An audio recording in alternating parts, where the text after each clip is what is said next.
Bonsoir madame, bonsoir messieurs, chers amis, bonsoir. Nous sommes encore ravis de vous retrouver, n'est-ce pas, ce lundi, à l'occasion de cette autre édition de l'heure de solution sur ma page Facebook Apôtre Tateux Samuel.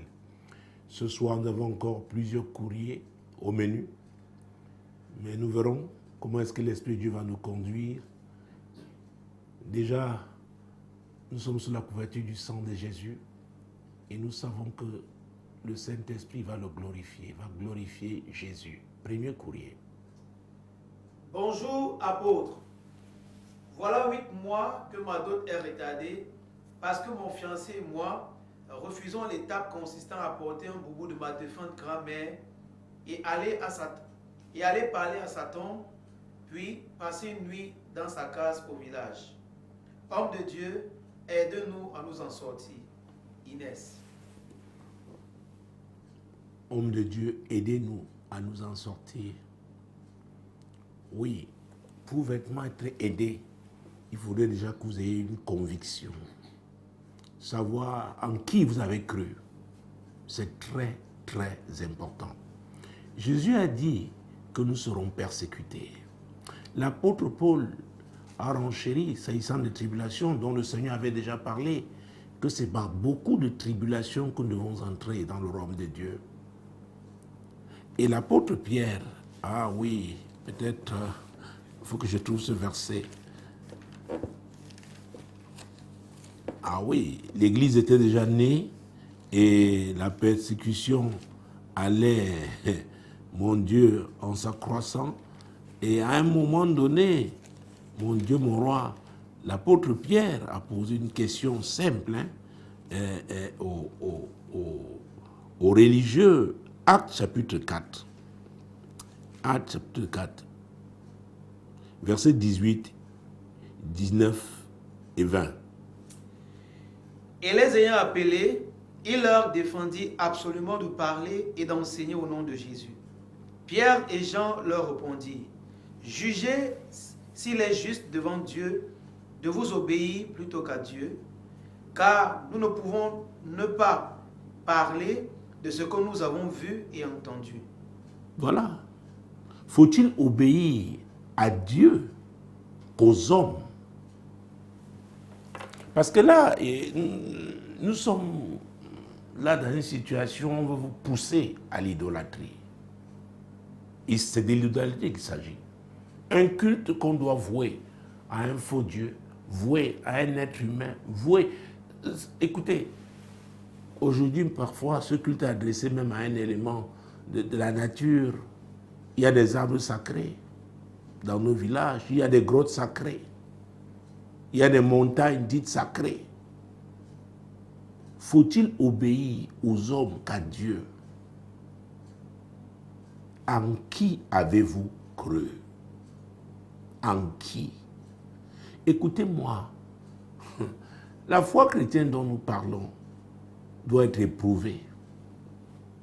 Et chacun a son type d'épreuve.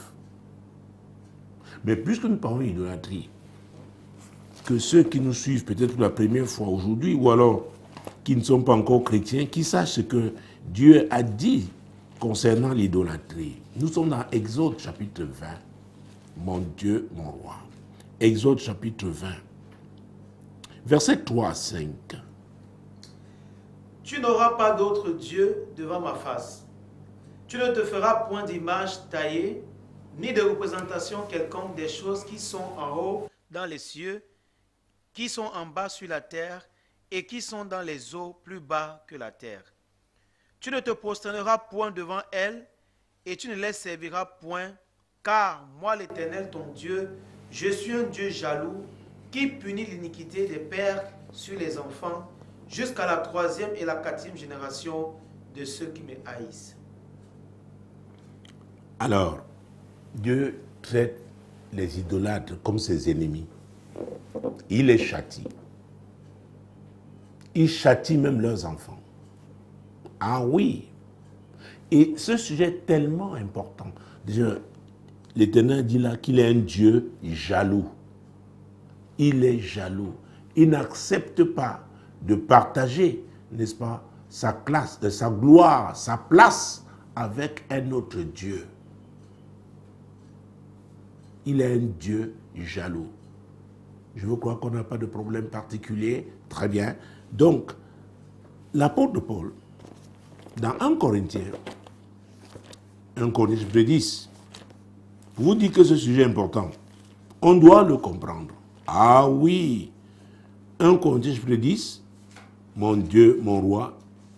Nous allons prendre un seul verset, le verset 14. 1 Corinthiens 10, verset 14.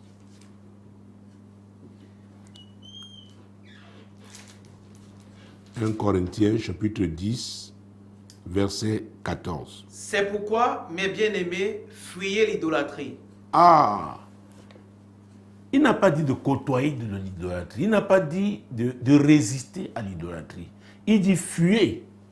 Parce qu'il y a quelque chose de séducteur, de très séducteur concernant l'idolâtrie. Concernant les idoles, les faux dieux. Dieu avait averti son peuple lorsqu'il l'a envoyé à Canaan. Il lui a dit de ne pas regarder, d'éviter d'adorer les éléments des cieux. Il leur avait dit, ne soyez pas séduits. Ce sont mes créatures. Et l'homme est la créature, n'est-ce pas, la plus puissante que Dieu ait faite. Dieu a créé l'homme à son image et selon sa ressemblance. Donc Dieu ne tolère pas que l'homme adore un autre Dieu, se prosterne devant une idole. Et ici, le courrier de Inès nous parle de sa défunte grand-mère. Oh, le culte aux morts, Jésus-Christ de Nazareth. La Bible en parle. Dieu a averti son peuple. Lévitique chapitre 20. Nous allons commencer avec Exode. Mon Dieu, mon roi, Jésus-Christ de Nazareth. Lévitique chapitre 20. Verset 6. Si quelqu'un s'adresse aux morts et aux esprits pour se prostituer après eux, je tournerai ma face contre cet homme, je le retrancherai du milieu de son peuple. Le verbe prostituer ici, le mot prostitution, parle d'idolâtrie. Parle du culte aux morts. Ah oui, on ne doit pas s'adresser aux morts. On ne doit pas le faire. Dieu a interdit cette pratique. Et continuons de lire Deutéronome chapitre 18, Jésus-Christ de Nazareth, mon Dieu, mon roi. Deutéronome. Vous savez, chers amis, ce programme, ça fait plus de 20 ans qu'il a commencé et nous avons toujours utilisé la parole de Dieu, n'est-ce pas, pour répondre au courrier. C'est très important de se référer à la parole de Dieu. On est sûr qu'on ne se trompe pas. On a un fondement solide. Donc nous sommes au 18e chapitre de Deutéronome en prenons les versets 11, 12 et même 13. Oui. D'enchanteurs, personne qui consulte ceux qui évoquent les esprits. Alors, prenons, pour être bien clair, prenons à partir du verset 10. Qu'on ne trouve chez toi personne qui fasse passer son fils ou sa fille par le feu, personne qui exerce le métier de devin, d'astrologue, d'augure, de magicien, d'enchanteur, personne qui consulte ceux qui évoquent les esprits ou qui disent la bonne aventure, personne qui interroge les morts. Ah, il ne faut même pas fréquenter de telles personnes. Dieu a interdit ce type de compagnie. Dieu a interdit ce type de compagnie. Cela veut dire que si dans ta famille, on adresse des cultes aux morts, le jour où vous donnez votre vie à Jésus, vos frères demeurent vos frères, mais vous ne pouvez plus pratiquer ce culte. C'est un choix. Ah oui. vous connaîtrez la vérité et la vérité vous affranchira. C'est ce que Jésus a dit dans Jean 8, 32. Et je vous parle la vérité. Dieu a interdit le culte aux morts. Nous ne devons même pas fréquenter ceux qui pratiquent ce culte. On ne doit même pas les retrouver chez nous.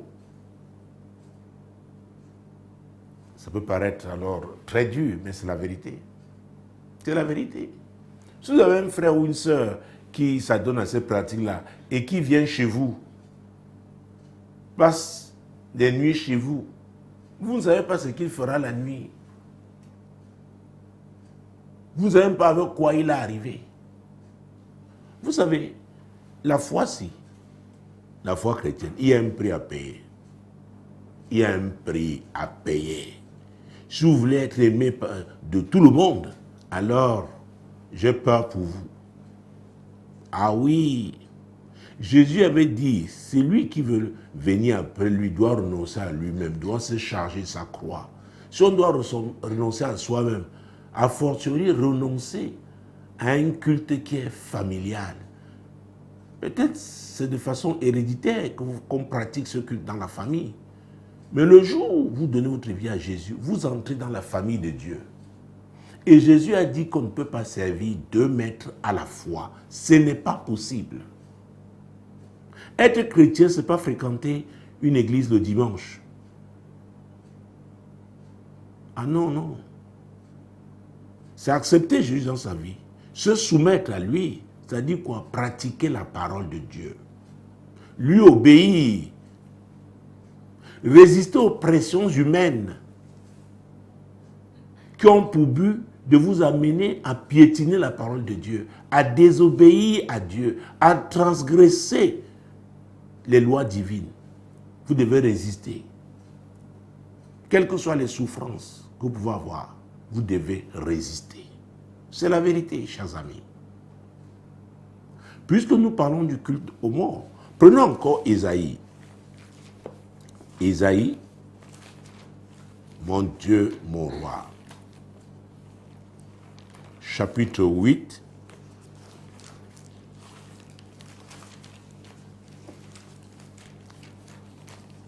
Verset 19.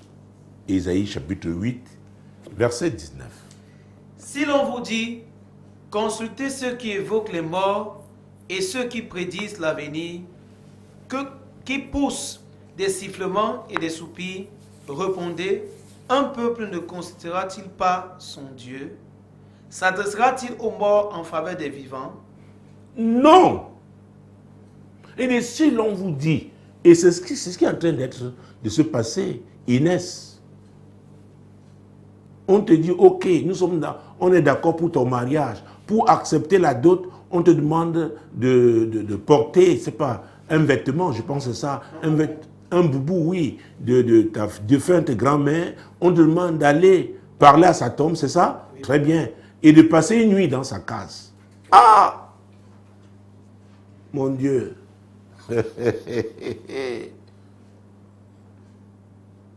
C'est de l'idolâtrie pure. Il y a des familles où la dot même, il y a une partie qu'on va déposer dans la case sacrée. On dit que c'est pour les ancêtres. Non. Cette pratique-là. Oh Jésus. Si l'on vous dit, consultez ceux qui évoquent les morts et ceux qui prédisent l'avenir. Vous voyez? Parce qu'il y a des gens, c'est leur métier. Ce sont des serviteurs du diable.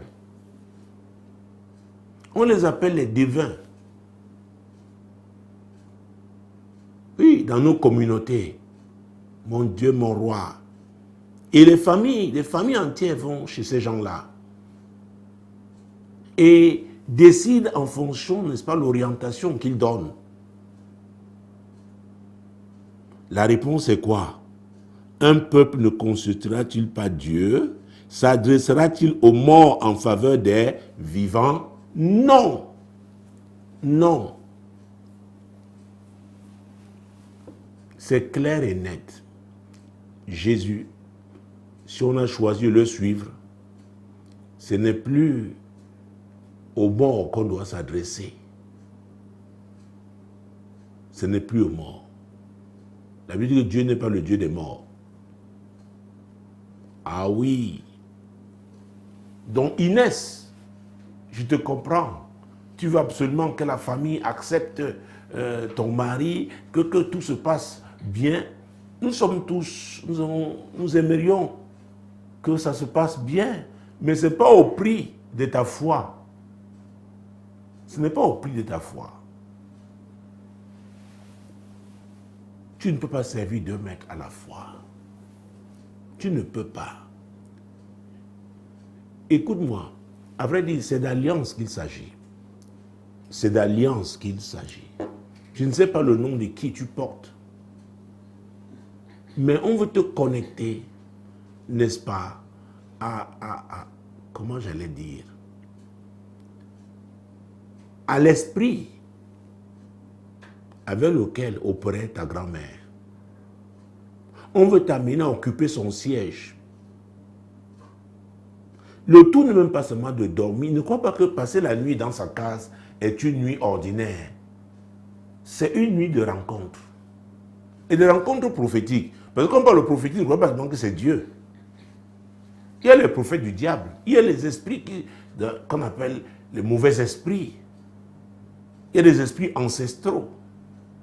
Donc passer la nuit là-bas,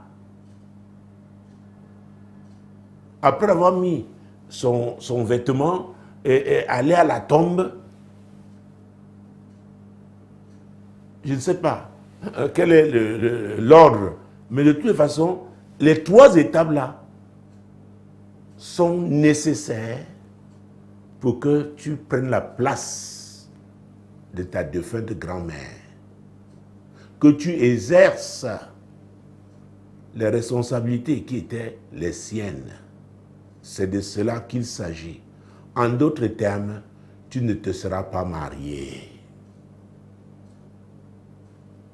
Si c'est elle qui recevait les sacrifices, n'est-ce pas, pour tout le monde dans la famille, c'est à toi désormais qu'on donnera.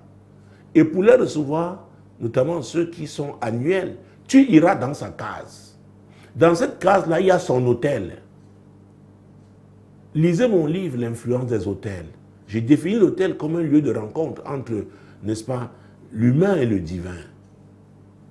Un lieu d'alliance, un lieu de sacrifice, un lieu de transaction.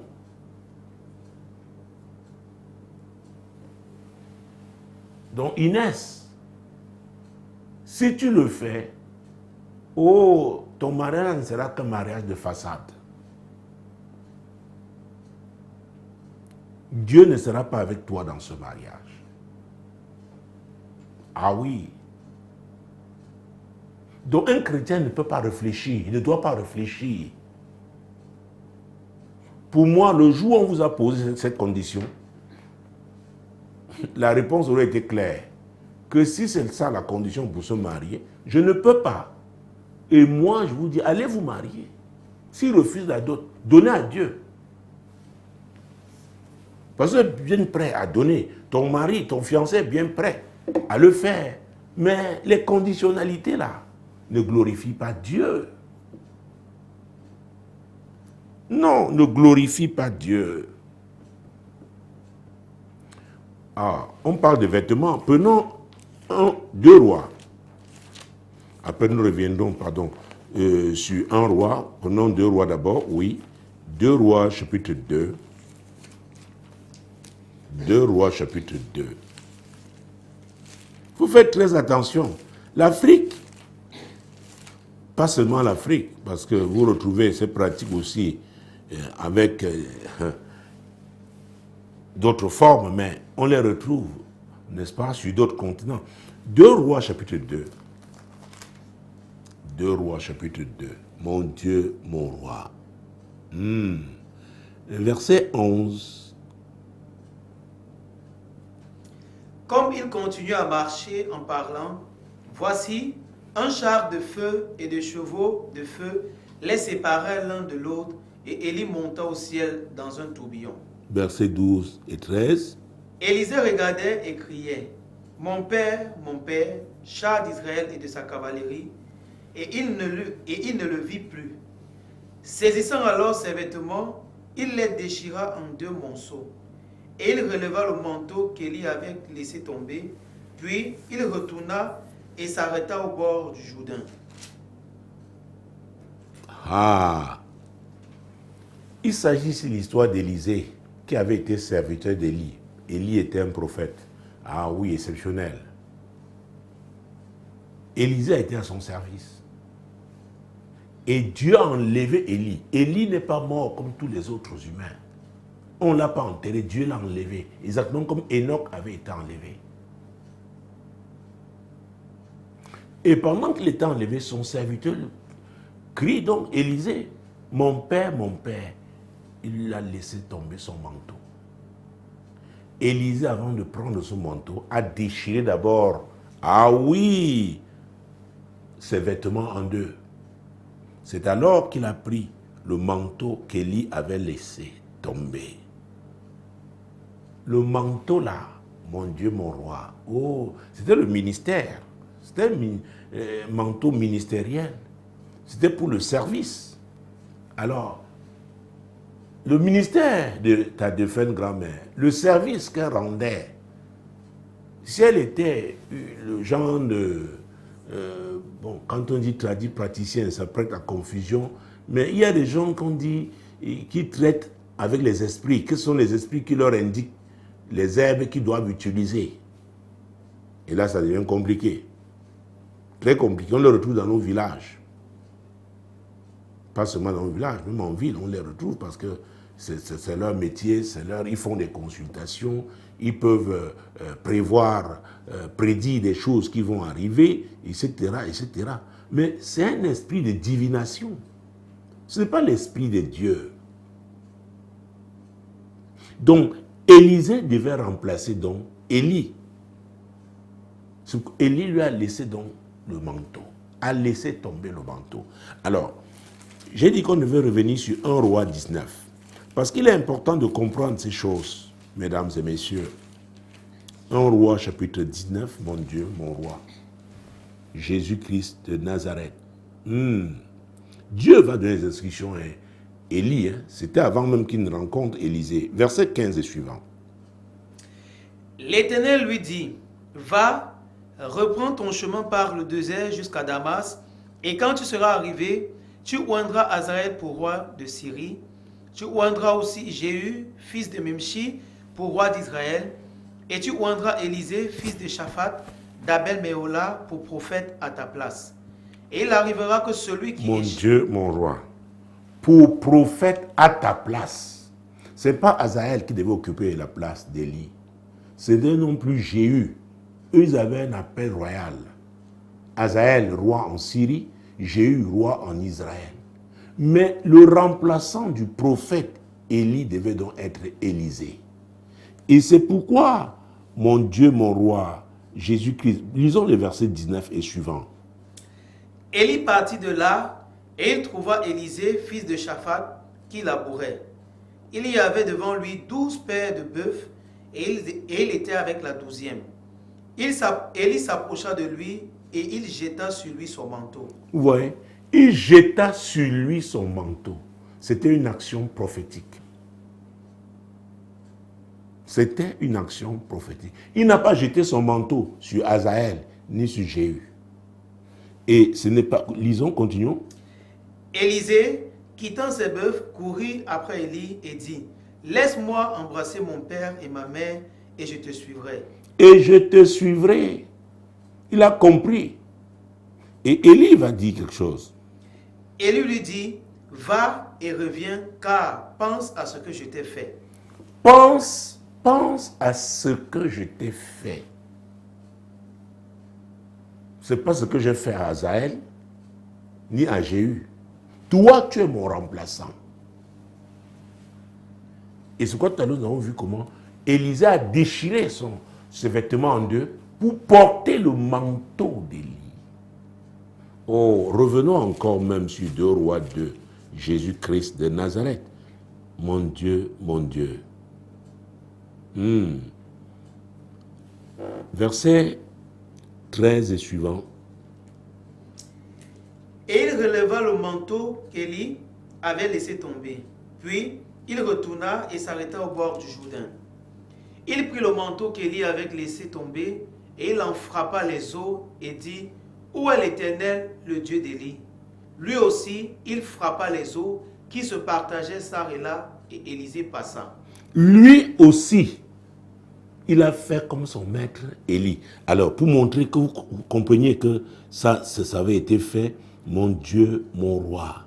Prenons le verset 8 et 9. Alors, Élie prit son manteau, le roula et il en frappa les os qui se partageaient ça et là et ils passaient tous deux à sec. Vous voyez? Donc, il a reproduit ce que Élie avait fait. Pourquoi? Désormais, c'est lui qui était, n'est-ce pas, l'héritier d'Élie. Il avait ce manteau. Le même esprit opérait, n'est-ce pas, avec lui, Élisée.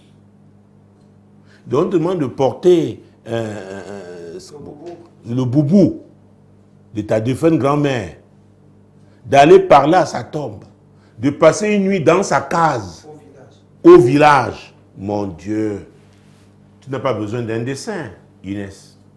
C'est clair. Alors aujourd'hui, Jésus et ta grand-mère sont sur une balance. Tu dois choisir. Et je ne sais même pas comment ton fiancé a fait pour attendre les 8 mois. Je me demande bien.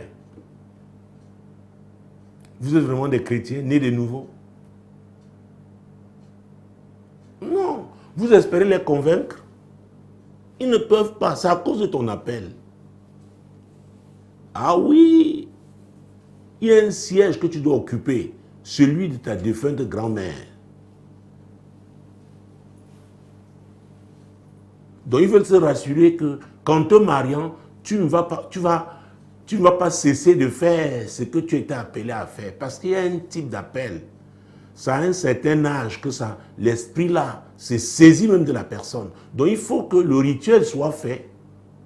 Qui sait, peut-être dans 2 ans, 3 ans, tu vas quitter ton mari là, aller t'installer au village. D'ailleurs, il y a des familles, notamment dans l'ouest du Cameroun, on parle des reines, des femmes qui ne se marient pas. Si vous voulez les épouser, vous les retrouvez dans leur famille. Ah oui. Vous savez, beaucoup parlent de renaissance africaine, parlent de retour aux sources. Il y a eu beaucoup de discours, n'est-ce pas, d'écrits dans ce sens. J'ai visité le jardin, n'est-ce pas, oh mon Dieu, je ne veux pas le citer de la Renaissance, je cite quand même en Afrique du Sud. Il y a des endroits comme ça, vous y allez, on dit, les dieux sont là. Là-bas, j'ai même montré le Dieu du Cameroun. Mon Dieu, mon roi. Ils disent qu'ils ont rassemblé tous les dieux d'Afrique. Non, c'est de l'idolâtrie. C'est de l'idolâtrie. Dans un autre pays, on dit, chaque chef d'État qui est passé, ou alors chef d'une délégation importante d'un pays étranger, il a planté un arbre. Donc on va là-bas, on invoque, oh Jésus. Tout ça, c'est l'idolâtrie. Dieu est l'idolâtrie. L'apôtre Paul a dit, fuyez l'idolâtrie. Il faut fuir. Je vous ai dit qu'il y avait un côté séduction. Ah oui. Donc il faut fuir l'idolâtrie. C'est très important. Donc, Inès, vraiment, pour moi, cette affaire est simple. Entre Jésus et ta famille là, et ta grand-mère là, qui aimes-tu le plus? C'est simple. Non.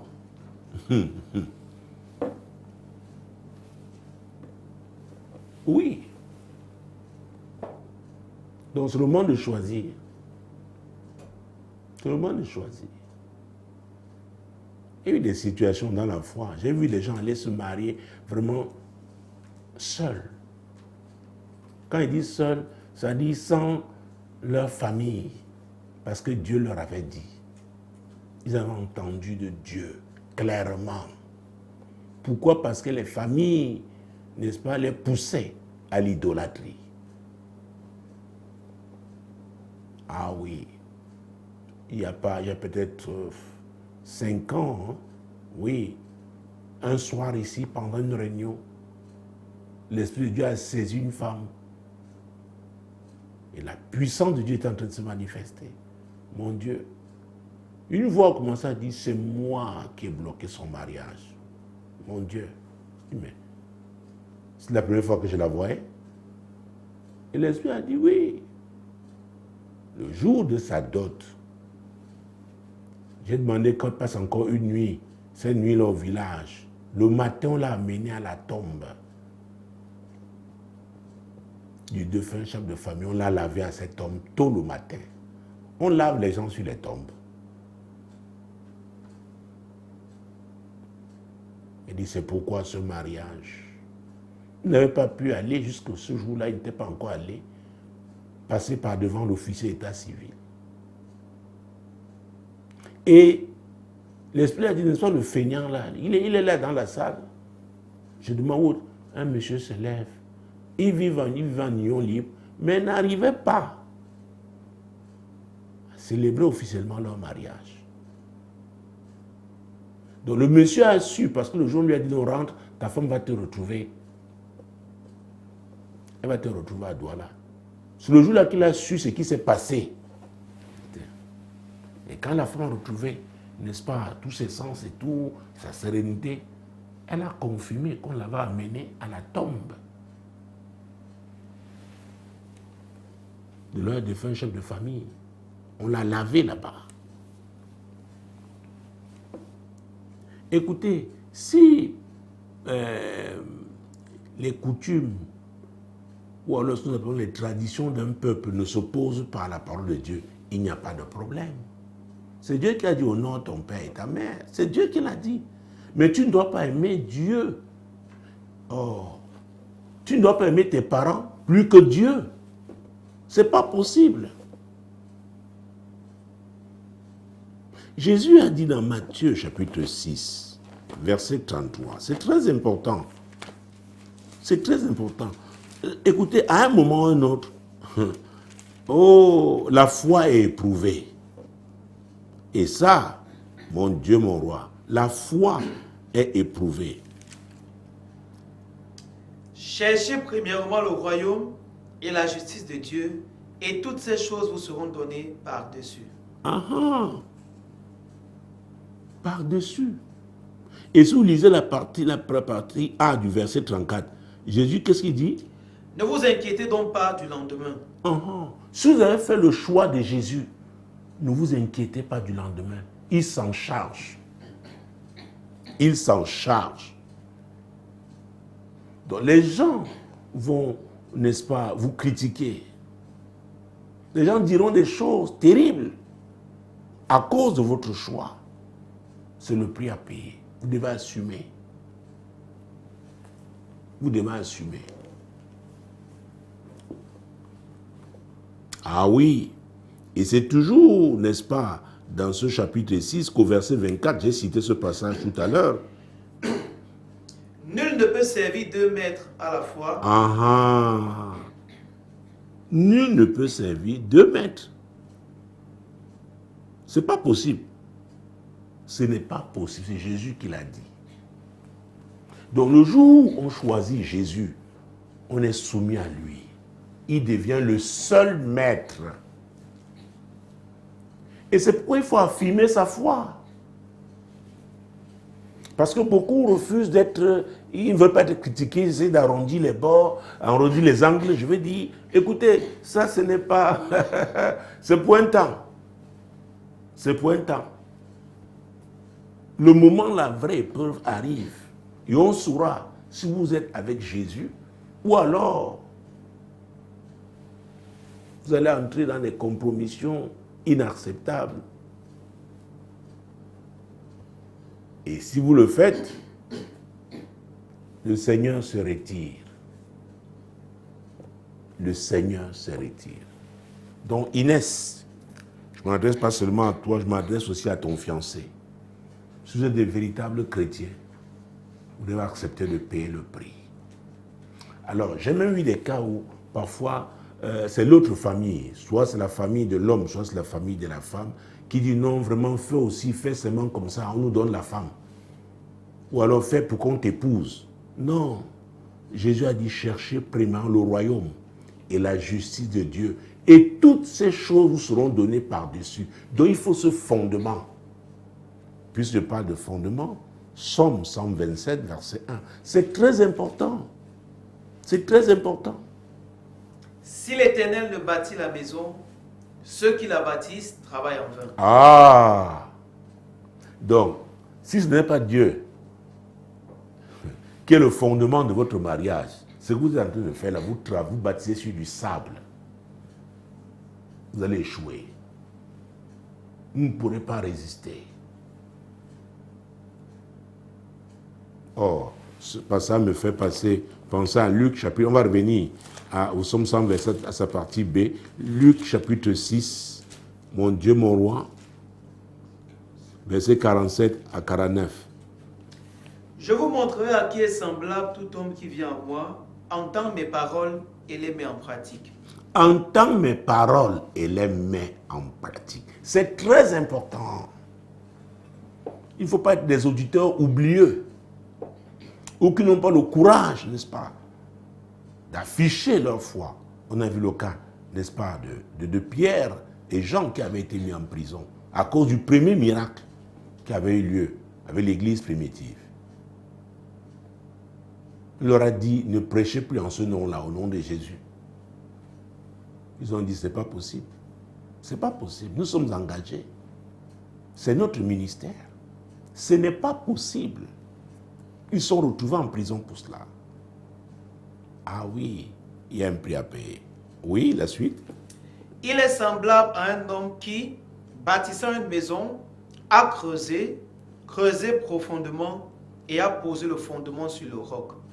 Une inondation est venue et le torrent s'est jeté contre cette maison sans pouvoir l'ébranler parce qu'elle était bien bâtie. L'inondation, là, c'est le problème de la vie.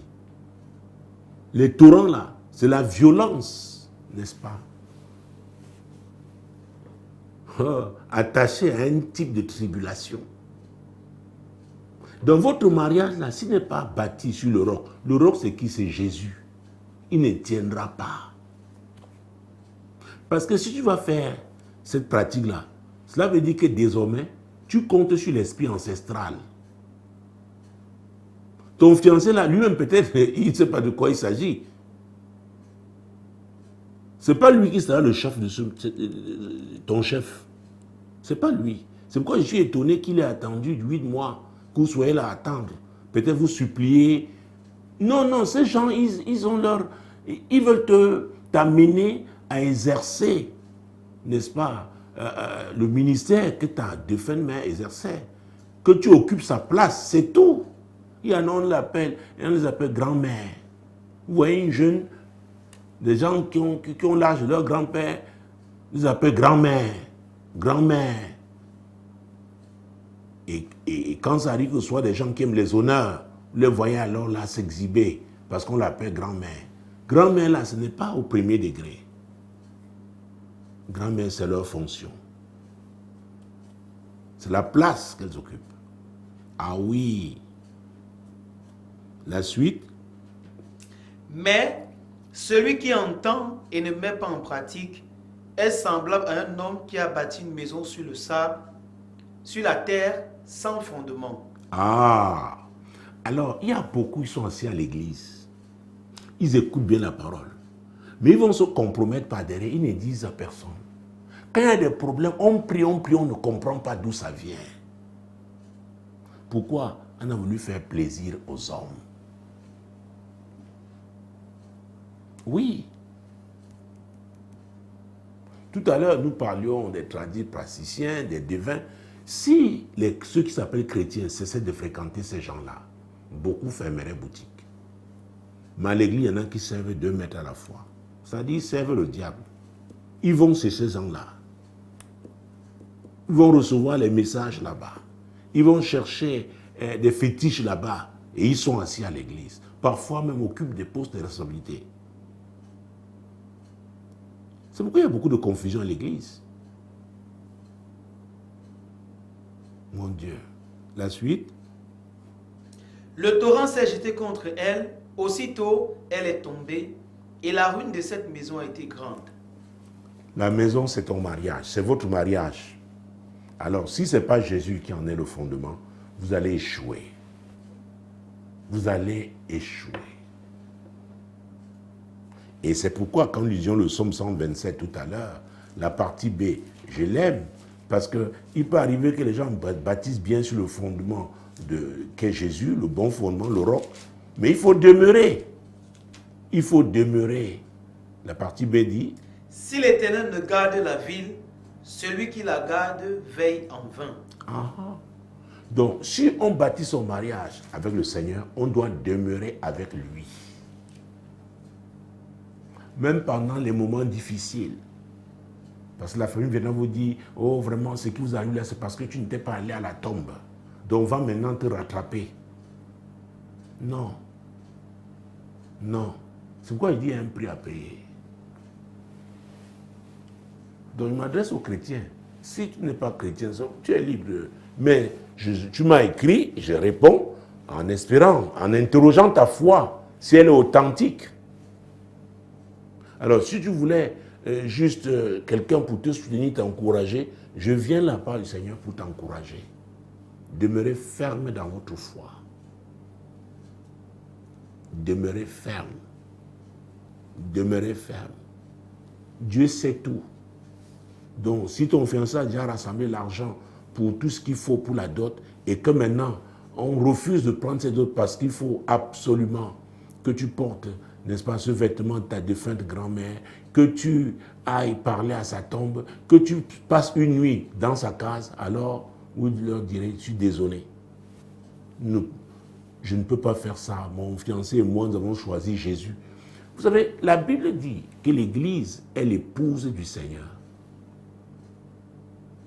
L'Église, homme comme femme, c'est que l'Église est l'épouse du Seigneur.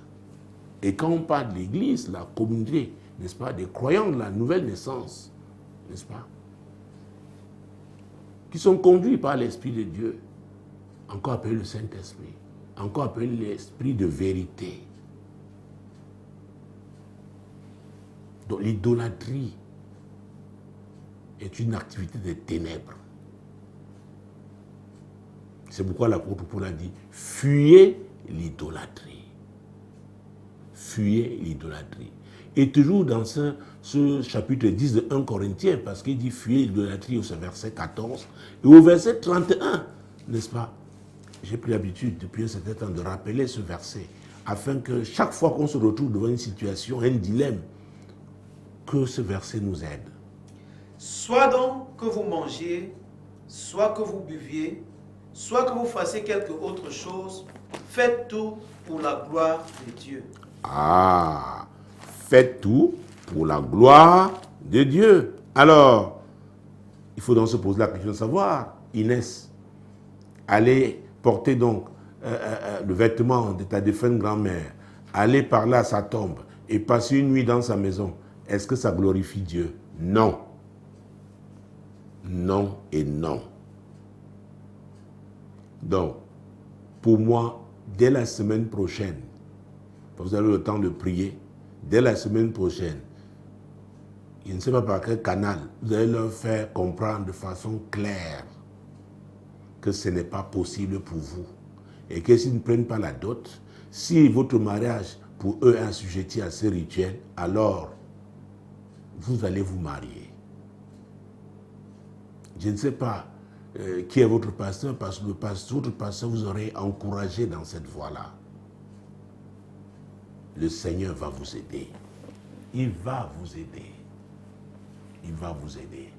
Donc, voilà. La question qu'elle m'a posée, c'était quoi? Parce que est-ce que j'ai répondu? Homme de Dieu, aidez-nous à nous en sortir.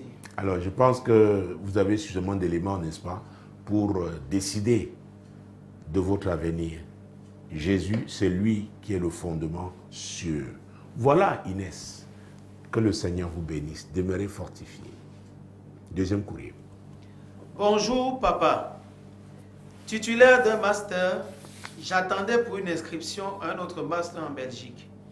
J'obtiens l'avis favorable au même moment où je suis confirmé et je viens d'obtenir un CDI où j'étais en stage. Est-ce que je dois encore voyager, Marie? Alors, je dois vous dire très clairement, parce que certains disent que oui, si vous êtes engagé dans une démarche, vous pouvez dire à Dieu, Seigneur, si ce n'est pas toi, ferme la porte ici. Comme ça, celle-là qui s'ouvre, c'est toi. Ça ne se passe pas toujours comme ça. Faites très attention. Il y a eu des gens, Dieu leur a dit, quitte ce poste. On leur a accordé la promotion à ce moment-là. Je vous dis la vérité. On leur a accordé la promotion. Dieu dit, je ne te veux plus ici, je te veux là-bas. Donc ce n'est pas parce que maintenant tu as eu cette inscription et tu vois le voyage devant toi, tu te dis, ah, c'est Dieu qui a ouvert cette porte. Et au même moment, tu as le CDI. Prenons Romains. Romains chapitre 12. Jésus-Christ de Nazareth. Romains chapitre 12. Nous allons prendre un seul verset, le verset 2. Jésus-Christ de Nazareth. Ne vous conformez pas au siècle présent, mais soyez transformés par le renouvellement de l'intelligence, afin que vous discerniez quelle est la volonté de Dieu, ce qui est bon, agréable et parfait. Ah. Ne vous conformez pas au siècle présent, c'est-à-dire au monde. Vous pouvez être avec des gens où tous veulent voyager. C'est comme la mode. Et maintenant, Dieu vous offre l'opportunité de voyager sans essayer de traficoter. La question est de savoir, est-ce que c'est la volonté de Dieu pour vous? C'est pourquoi, quand on devient chrétien, on doit avoir l'habitude de renouveler son intelligence. Comment? En mettant la parole de Dieu. C'est très important. En menant une vie de prière assidue. En suivant les enseignements. Ah oui! Pour savoir, pour discerner, ce n'est pas évident, discerner la volonté de Dieu, ce qui est bon, agréable et parfait. Je me souviens, c'est encore quelques années, j'avais fait cet enseignement entre la volonté sur la volonté permissive et la volonté parfaite.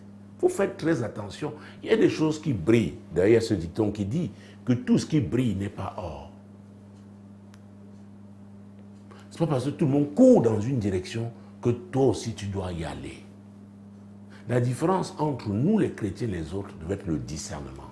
Discerner la volonté de Dieu, c'est très important. Sinon, on va se laisser emporter par les émotions. Se laisser emporter, n'est-ce pas, par la pression des autres. Je vous ai parlé ici de l'histoire de ce monsieur qui était devenu médecin, mais finalement n'a pas exercé comme les parents voulaient, parce qu'ils voulaient faire les affaires. Mais les parents tenaient à avoir un fils médecin. Il a essayé quelques années, ça n'a pas tenu, il est en train de faire. Et il prospère dans les affaires. C'est son couloir. On m'a raconté l'histoire d'un jeune homme qui est avocat, mais il avait toujours, n'est-ce pas, désiré opérer dans le domaine des arts culinaires, de la cuisine. Aujourd'hui, dans une capitale européenne, il est en train de mener son projet. N'est-ce pas? Oui, c'est très important. Quelle est la volonté de Dieu pour vous? Chacun a la responsabilité de discerner. Mais c'est pourquoi je dis que les pasteurs ne doivent pas être comme des marabouts. Chacun doit d'abord arranger, avoir une relation intime avec Dieu. Développer cette relation. Et c'est pourquoi je reviens toujours avec Habakkuk. Ah oui, Habakkuk le prophète, Jésus-Christ de Nazareth. Habakkuk chapitre 2. Mon Dieu, mon roi. Commençons avec le verset 1. J'étais à mon poste et je me tenais sur la tour. Je veillais pour voir ce que l'Éternel me dirait et ce que je répliquerai après ma plainte. Habakkuk dit qu'il était à son poste. Et il veillait, c'est-à-dire que mon Dieu, il exerçait Il travaillait. Il remplissait sa tâche. Il n'était pas là bras croisés, non. Et il savait qu'étant là où Dieu l'a placé, Dieu allait lui parler certainement. Et Dieu l'a fait, au verset 2. Dieu l'a fait. Donc c'est valable pour chaque couloir. Si Dieu a fait de vous un menuisier, vous avez des talents de menuisier. Bezalel était un artisan. Il a été utile. C'est pourquoi les talents que Dieu nous a donnés, les dons qu'il nous a donnés, vous savez, ce n'est pas notre diplôme qui est béni.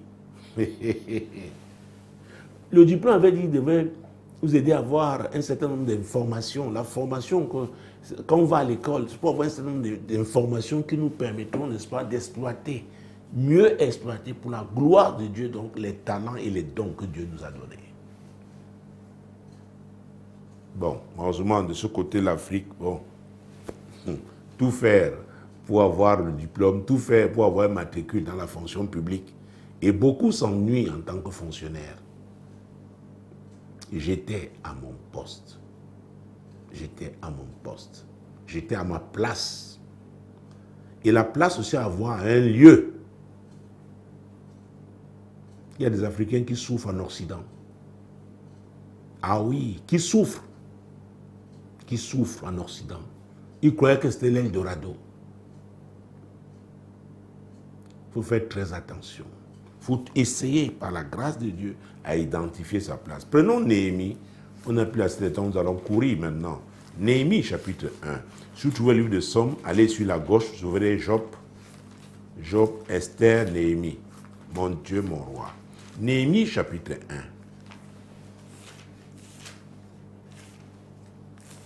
Versets 1 à 6. Parole de Néhémie, fils de Hakalia. Au mois de Kisleu, la 20e année, comme j'étais à Suse, dans la capitale, Anani, l'un de mes frères, et quelques hommes arrivaient de Juda. Je les questionnais au sujet des Juifs réchappés qui étaient restés dans la captivité et au sujet de Jérusalem. Il me répondit, ceux qui sont restés de la captivité sont là, dans la province, au comble du malheur et de l'opprobre. Les murailles de Jérusalem sont en ruine et ses portes sont consumées par le feu. Lorsque j'entendis ces choses, je m'assis, je pleurais et je fus plusieurs jours dans la désolation. Je jeûnais et je priais devant le Dieu des cieux et je dis, ô Éternel, Dieu des cieux, Dieu grand et redoutable, toi qui gardes ton alliance et qui fais miséricorde à ceux qui t'aiment et qui observent tes commandements, que ton oreille soit attentive et que tes yeux soient ouverts. Écoute la prière que ton serviteur t'adresse en ce moment, jour et nuit, pour tes serviteurs, les enfants d'Israël, en confessant les péchés des enfants d'Israël, nos péchés contre toi, car moi et la maison de mon Père, nous avons péché. Ah! Néhémie n'était pas en Israël, il était parmi les déportés. Néhémie avait un poste au palais royal.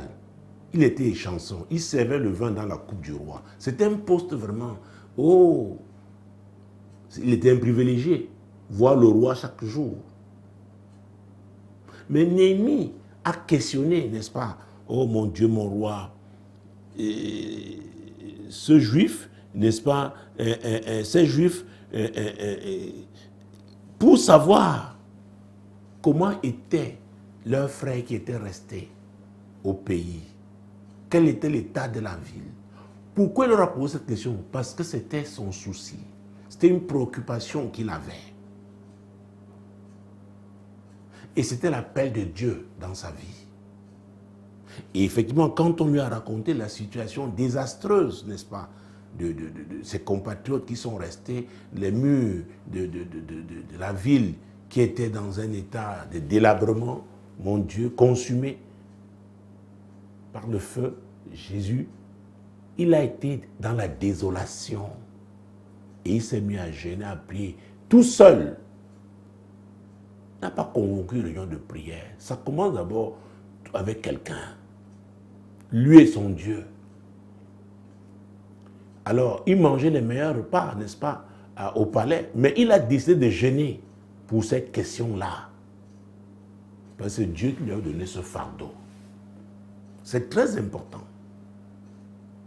Donc il était à son poste au plan professionnel, mais il savait qu'il avait un ministère. C'est pourquoi la Bible dit qu'il y a un temps pour tout. Faites ce que vous devez faire aujourd'hui. Peut-être Dieu va vous orienter, n'est-ce pas, sur un autre couloir demain. Alors si vous ne le faites pas aujourd'hui, il sera difficile de vous positionner demain. C'est ça la vérité.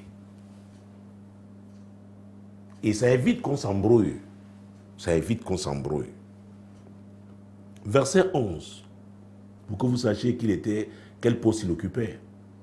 Ah Seigneur, que ton oreille soit attentive à la prière de ton serviteur et à la prière de tes serviteurs qui veulent craindre ton nom. Donne aujourd'hui du succès à ton serviteur et fais-lui trouver grâce devant cet homme. J'étais alors et chanson du roi. Voilà. Un poste auprès du roi, mais il avait un ministère. Il avait un fardeau que Dieu avait mis dans son cœur. C'était le plus important pour lui. Alors, quand Dieu le positionnait à côté du roi, c'était pour un but. C'est ce que nous devons comprendre. Beaucoup de gens, ils veulent la promotion et ils se réjouissent quand ils l'ont. Ils ne comprennent pas pourquoi Dieu les positionne stratégiquement. Ils oublient Dieu. Ils oublient Dieu. Il dit, il ne faut même pas qu'on sache que je suis avec ces gens-là. Ils prient en cachette. Ah oui. Dans ce chapitre, vous verrez qu'il a dit au moins 3 fois ton serviteur, ton serviteur, ton serviteur. Chacun de nous doit être serviteur de Dieu là où Dieu l'a placé. C'est dans une menuiserie, sois serviteur. Ah oui, dans une porcherie, sois serviteur. Comme médecin, tu es serviteur. Comme enseignant, tu es serviteur. Comme pasteur, tu es serviteur. Chacun a un ministère. Oh, Jésus-Christ de Nazareth, mon Dieu, mon... Chapitre 2, versets 1 et 2. Au mois de Nissan, la 20e année du roi Astassécès, comme le vin était devant lui, je pris le vin et je l'offris au roi. Jamais je n'avais paru triste en sa présence. Le roi me dit, pourquoi as-tu mauvais visage? Tu n'es pourtant pas malade. Ce n'est pas peut-être qu'un chagrin de cœur. Oui. Je fus saisi d'une grande crainte. Ce ne peut qu'être un chagrin de cœur. Le roi a discerné, il a regardé. Vous savez, quand Dieu se met à agir, c'est Dieu qui avait touché le roi. Néhémie, mon Dieu, mon roi, a été saisi d'une grande crainte parce que le roi a vu juste. Le roi a vu juste. Verset 3. Et je répondis au roi, que le roi vive éternellement. Comment n'aurais-je pas mauvais visage alors que la ville où sont les sépulcres de mes pères est détruite et que ses portes sont consumées par le feu? Vous voyez, voilà son vrai chagrin, son vrai souci, le fardeau qu'il porte. Chaque chrétien a un fardeau. Il y a des choses que tu veux voir faire. Tant que ce n'est pas fait, on n'est pas en paix. C'est pourquoi les gens qui sont égoïstes et tout sur eux-mêmes, il faut se poser des questions. C'est pourquoi Dieu doit tirer gloire de tout ce que nous faisons. De tout ce que nous faisons. Nous avons lu tout à l'heure 1 Corinthiens 10, 31. Comment on doit le glorifier en toutes choses. Verset 4. Et le roi me dit, que demandes-tu? Je priais le Dieu des cieux. Vous voyez, le roi lui a demandé ce qu'il demandait. Il a prié rapidement Dieu dans le cœur. Seigneur, aide-moi à faire une bonne demande. Pourquoi? C'était Dieu. C'est Dieu qui l'avait placé là. Pareil, quand on lit l'histoire de Daniel, quand on lit dans Daniel chapitre 1, verset, on n'a plus le temps, on est pratiquement arrivé à la fin. Vous allez voir comment le roi, n'est-ce pas, à l'époque de Daniel, avait demandé, n'est-ce pas, à avoir des enfants juifs, n'est-ce pas, de race royale, bref, éminente, n'est-ce pas, pour, oui, verset, prenons, oui, Daniel, chapitre 1, verset 3 et suivant. Le roi donna l'ordre à Abshipenaz, chef de ses eunuques, d'amener quelques-uns des enfants d'Israël de race royale ou de famille noble. Des jeunes gens, des jeunes garçons sans défaut corporel, beaux de figure, doués de sagesse, d'intelligence et d'instruction, capables de servir dans le palais du roi et à qui l'on enseignait les lettres et les langues des Chaldéens. Oui, le roi voulait ces enfants-là parmi les Juifs. Et Daniel et ses amis furent, n'est-ce pas, choisis parmi ceux-là. Mais le verset 8, la Bible dit, Daniel résolut de ne pas se souiller par les mains du roi et par le vin dont le roi buvait. Il pria le chef des eunuques de ne pas l'obliger à se souiller. verset 9, Dieu fit trouver à Daniel faveur et grâce devant le chef des eunuques. alors vous voyez ça, pour beaucoup, ils seraient dit, mais j'ai le privilège de manger ce que le roi mange, de boire ce que... Mais Daniel qui craignait Dieu, qui était un homme de prière, il a compris que c'était une souillure spirituelle. Il ne pouvait pas exercer son ministère dans ce royaume en étant, n'est-ce pas, connecté sous l'emprise de l'esprit de ce royaume. Il a prié donc le chef des eunuques de ne pas le soumettre à ce régime alimentaire. C'est une phase initiatique. Et il a trouvé grâce aux yeux de Dieu parce que c'était la volonté de Dieu. Quand vous êtes dans la volonté de Dieu, quelles que soient les épreuves, les obstacles, Dieu vous aidera. Dieu vous aidera. Et je dois aussi vous dire que le diable va apporter toutes sortes de facilités pour vous détourner des voies de Dieu. Il y a l'histoire de ce pasteur, ça fait eu la loterie américaine. Il a abandonné son ministère et tout, il est parti. Son ministère a disparu. Vous savez, certains croient que l'Eldorado, qu'il y a un Eldorado sur cette terre, il faut être à sa place. Il faut être à sa place.